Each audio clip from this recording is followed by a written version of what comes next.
Soalnya kalau orang-orang punya masalah kebotakan terus sharing masalah kebotakan, dia tuh bisa ngasih dua insight sih menurut gue ya. Kayak lu dia nggak melulu ngebahas tentang studi, nggak melulu bahas tentang kayak referensi tertentu, tapi dia juga bisa nge-compare sama pandangan dia gitu, pengalaman dia gitu. Dan dia jadi lebih apa ya, lebih luas aja menurut gue pembahasannya gitu.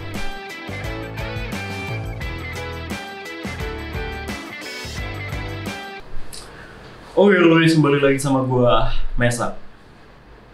So, kali ini gua akan ngebahas tentang 4 channel rekomendasi buat lu yang membahas tentang hair loss ya guys, yang membahas tentang kebotakan, yang membahas tentang rambut lah ya, masalah-masalah rambut. Oke, tapi sebelum gua lanjut ngebahas hal itu, gua lupa buat konsumsi biozin. Jadi gua mau konsumsi biozin dulu.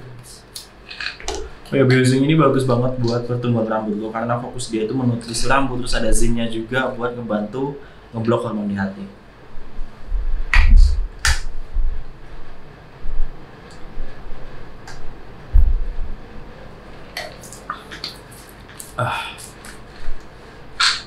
Kita lanjut ke pembahasannya ya guys.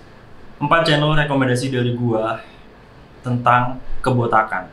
Nah, channel-channel ini itu bisa kalian jadiin referensi buat nyari tahu tentang kebotakan kalian, tentang treatment, tentang transplantasi rambut, tentang banyak hal lah ya guys.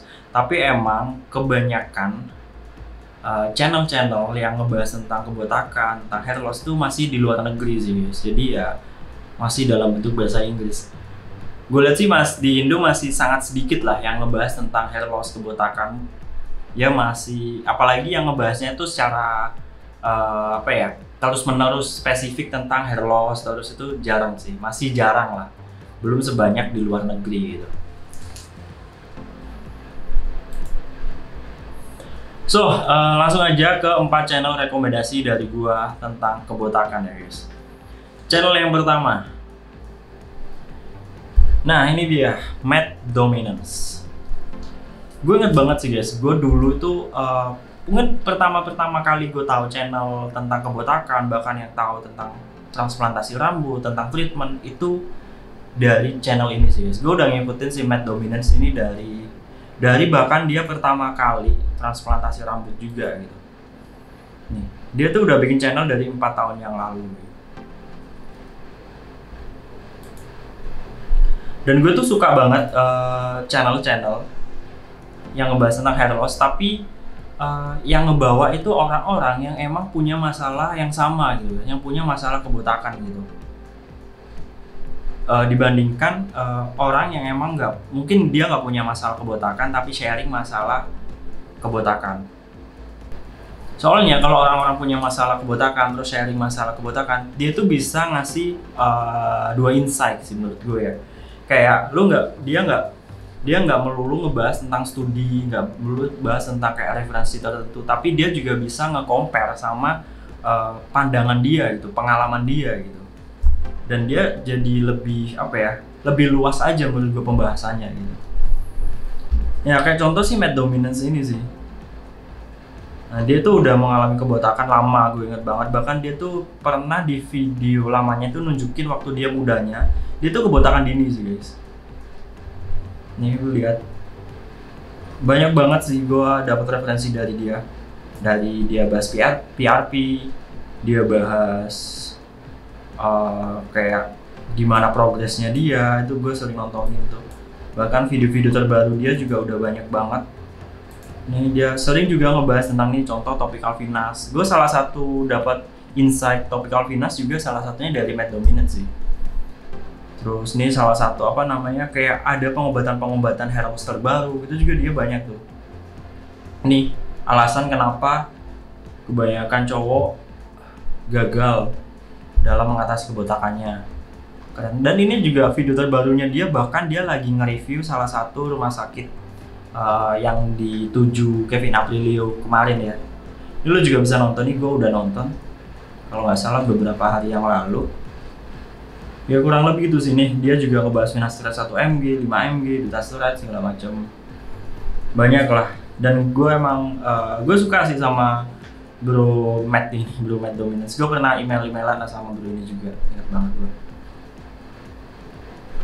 Dan kebetulan mungkin gue sama si bro Matt Dominance ini kita punya satu apa ya, mirip-mirip lah ya guys. Dia salah satunya adalah kebotakan, terus kita juga tertarik dalam hal fitness. Jadi kalian lu bisa cek aja langsung channel bro Matt Dominance ini buat referensi lo lah. Nah, channel rekomendasi kedua adalah Hairlessly. Ini juga channel ini juga udah lama banget. Itu gue inget juga dulu sambil gue nontonin Matt Dominance, itu gue juga nontonin si Hairlessly ini. Nih, ini tuh, bahkan dia udah bikin channel tuh dari 4 tahun yang lalu kan. Udah lama banget. Gue inget banget dia ini orang Korea yang pada waktu itu ya yang gue tonton ya guys. Dia tuh tinggal di Amerika. Tapi nggak tahu, mungkin sekarang dia udah pindah atau apa, gue udah agak jarang nontonin. Jadi dia orang Korea yang tinggal di Amerika, tinggal di US. Nah, dia ini juga orang yang mengalami kebotakan, terus dia sempat treatment juga, bahkan dia masih treatment juga. Terus dia ngebahas transplantasi rambut, terus juga dia ngebahas perawatan. Nih, gue liatin yang terbaru aja. Nih, dia juga ngebahas nih Big Three hair loss. Terus dia ini ngebahas tentang ini agak annoying ya pokoknya. Dia bahas minoxidil. Ini juga minoxidil, terus juga ada hair grow yang baru gitu. Ada juga finasteride nih. Dia ngebahas orang yang pakai finasteride 20 tahun. Nah, sebenarnya gue bilang ya guys, kenapa gue juga suka orang yang ngebahas hair loss, tapi dia juga ngalamin hair loss. Yang gue bilang, dia itu nggak melulu ngebahas studi soalnya, tapi dia juga ngebahas hal-hal lain di luar studi gitu. Jadi kayak jangkauannya lebih luas ya. Soalnya kalau kita cuma terpatok pada studi ya guys, biasanya pasti jawabannya kalau kebotakan pasti ngomongnya finas minox gitu doang gitu. Tapi kalau orang yang emang mengalami kebotakan gitu, dia itu lebih luas gitu. Dia tahu hal-hal yang di luar sekedar finas minox. Bahkan kayak contoh nih, topical finas. Dulu kan nggak ada yang ngeh gitu masalah topical finas. Ya taunya ya finas oral, minoxidil, paling tambahnya ketoconazole. Dan sekarang udah banyak banget gitu masalah topical finas gitu. Dan mungkin juga dia sempat bahas juga nih, kalau gue inget pernah bahas namanya stemoxidin. Nah, ini juga nih contoh W316606 ini. Jadi sebenarnya jadi nggak melulu soal finas dan minox gitu. Banyak banget treatment yang mungkin kita belum tahu sih, tapi jadinya kita dapat referensi gitu. Kayaknya gue pernah ingat dia juga pernah ngebahas kalau nggak salah minoxidil nggak 5%, 10% atau berapa gitu. Jadi hal-hal kayak gitu loh. Jadi kita itu nggak tertutup soal cuman finas minox. Dengan lu dapat beberapa referensi, lu itu bisa dapat ya tadi kayak amunisi yang ternyata bisa kayak gini ya gitu. Hal baru lah. Nah, contohnya itu bisa nonton di Hairlessly. Dan gue suka juga dari Hairlessly ini, dia tuh selalu nyantumin treatment yang dia pakai sih, amunisi yang dia pakai. Kayak misalnya di video dia nih, lu bisa lihat ini. Nih, dia tuh sekarang lagi pakai Dermapen. Dia pakai hair growth supplement, dia pakai minoxidil, dia pakai pumpkin seed, dia pakai Hairlessly laser therapy, dan juga pakai Finas. Dia tuh selalu update sih, kayak bahkan mungkin bisa beda-beda gitu kan amunisi dia. Misalnya yang dulu amunisi dia tuh beda deh. Coba deh ini yang dulu ya. Nih, dia dulu pakai Finas, terus biotin, vitamin D, sama minoxidil. Nah sekarang kan udah beda gitu. Udah dari Hairlessly ini kita lanjut ke channel yang gue rekomendasi dan gue suka juga, yang ketiga ya guys. More plates, more dates. Sebenarnya orang ini si namanya Derek kalau nggak salah.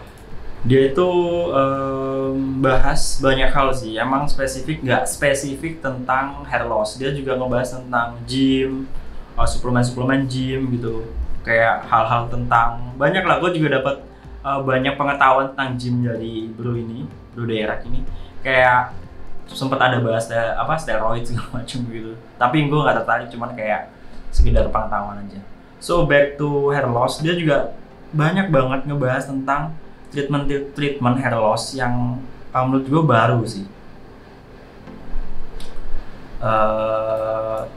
Paling gampang sih lo liatnya di sini sih, di hair loss preventionnya dia nih. Nih contoh nih, topical Venus. Nih dia ngebahas topical Venus dibandingin sama oral Venus. Terus nih juga dia bahas Big 3. Terus ada macam-macam sih sebenarnya nih. Dia bahas 15% minoxidil. Ya kurang lebih. Terus dia bahas transplantasi. Terus dia bahas review. Ini juga RU 58841 gitu. Jadi banyak banget sebenarnya sih guys, treatment kebotakan juga gitu yang kalau kalian lihat di channel luar gitu. Jadi sebenarnya nggak terpatok tentang kayak di studi kan banyak Venus minok. Tapi sebenarnya ada banyak yang yang sebenarnya mungkin bagus, mungkin gue juga belum pernah coba sih. Kayak tadi minoxidil 15% atau RU 58841 gitu. Ya hal-hal kayak gitu sih. Dan lu bisa dapetin referensi-referensi tersebut biasanya dari channel-channel luar gitu. Oke, terus ini channel yang gue suka juga dan gue rekomendasiin. Yang keempat yaitu The Hair Loss Show. Ini nih channel salah satu dokter gitu, dia nge-share mengenai hair loss lah. Nah ini gue sangat rekomen buat kalian yang mungkin nyari tentang basic ya guys, basic tentang hair loss lah. Karena channel ini tuh bener-bener ngebahas tentang basicnya banget, fokus banget ke studi, dan dan menurut gue sangat to the point lah, langsung ke inti-intinya gitu. Misal lo contoh lo pengen tahu tentang DHT, nih ada bahas dia DHT yang benar-benar yang paling basic ya, kayak dia ngebahas finasteride, terus dia ngebahas transplantasi rambut FUT versus FUE gitu, terus dia ngebahas tentang ya side effect, heart transplant, ini dutasteride, terus ini yang terbaru mungkin dia bahas banyak tentang nih berganti dari topikal ke oral, terus ini bisakah kita imun terhadap finasteride, ini juga nih kafein. Kurang lebih yang kayak gitu. Jadi kalau lo emang carinya yang basic terus benar-benar studi base banget, benar-benar yang ya spesifiknya jelasin tentang studi, ini channel yang bagus sih. Channel yang tapi kalau lo udah tahu nih segala macam tentang basicnya dan lo pengen explore lebih jauh, 3 channel yang gue rekomendasiin sebelum itu lebih bagus menurut gue ya guys. Oke, gitu aja sih guys, 4 channel yang gue rekomendasiin buat kalian sebagai referensi untuk kalian nambah ilmu tentang hair loss lah, tentang kebotakan gitu. Bikin video banyak juga ngambil referensi dari channel-channel mereka yang tadi sih. Dan yang bisa gue bilang tadi ya guys, gue tuh lebih suka channel-channel yang emang dari sudut pandang orang yang mengalami sih. Karena tadi dia biasanya orang-orang yang mengalami, dia tuh nggak selalu terpatok pada studi gitu. Tapi studi itu penting ya, bukan berarti studi itu nggak penting. Malah harus kita berpatok pada studi, tapi kita bandingin juga sama pengalaman yang kita alami gitu. Kadang bisa aja di studi mengkonklusikan gitu, ngasih kesimpulan tertentu, tapi mungkin di individu tertentu itu belum tentu terjadi gitu. Ada mungkin error segala macam kayak gitu. Tapi emang ketika kita mau ngelakuin sesuatu atau menggunakan sesuatu, ada baiknya ada studinya sih emang. Karena itu bisa menjadi pendukung bahwa yang kita pakai itu bagus. Ya kayak contoh yang kita pakai topikal itu kan udah banyak banget studinya ya, topikal Venus, Minox, terus minoxidil, Venus, Big 3 lah segala macam tuh sebenarnya udah ada studinya. Jadi kayak kita ketika pakai serum juga yang ada kafeinnya, yang ada biotin, itu segala macam, biotin, zinc, bla bla bla, itu kan juga udah ada studinya gitu. Cuman kita juga masih bisa explore hal-hal yang mungkin kita dapat dari referensi-referensi lain. Oke, gitu aja dari gua, itu yang bisa gua share ke kalian. Semoga apa yang gue sering bisa ngasih manfaat ke lo. Semoga rambut lo jadi lebih baik. Salam berambut. Cheers.